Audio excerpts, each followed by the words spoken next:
Rajkot railway station પર મુસાફરોની ભીડ જોવા મળી। વેકેશનમાં વતન જવા માટે મુસાફરોની ભીડ અત્યારે રેલવે સ્ટેશન પર જોવા મળી રહી છે। ભીડને જોતા રેલવે પોલીસની ખાસ વ્યવસ્થા, જેમાં ભીડને લઈને રેલવે સ્ટાફ પ્લેટફોર્મ પર તૈનાત છે અને શંકાસ્પદ ગતિવિધિઓને લઈને પણ ચેકિંગ કરવામાં આવી રહ્યું છે।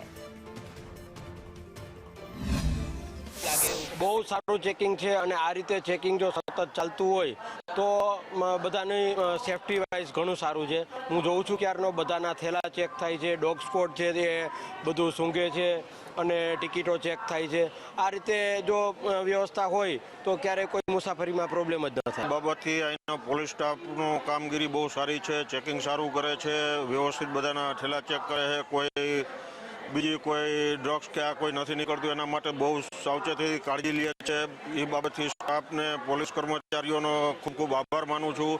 દિવાળીના હિસાબે કોઈ પેસેન્જરને કોઈ પ્રોબ્લેમ ન પડે એ બદલ પોલીસ ખાતાનો ખૂબ ખૂબ આભાર માનું છું। ના, એમ વ્યવસ્થા સારી છે, એમ કઈ વાંધો નથી આવે ચાલવામાં ને એમ બરોબર છે। દિવાળીમાં કેવી ભીડ લાગે છે? દિવાળીમાં છે એમ તો ભીડ વાંધો ભીડ છે, મુશ્કેલી પડે એવું લાગે છે કે વ્યવસ્થા? ના ના ના, અમારા મિસ્ટર છે ને અમને કોઈ મુશ્કેલી પડવા દેતા નથી। અમારે તો ખાલી પર્સ લઈને જ ચાલવાનું હોય છે।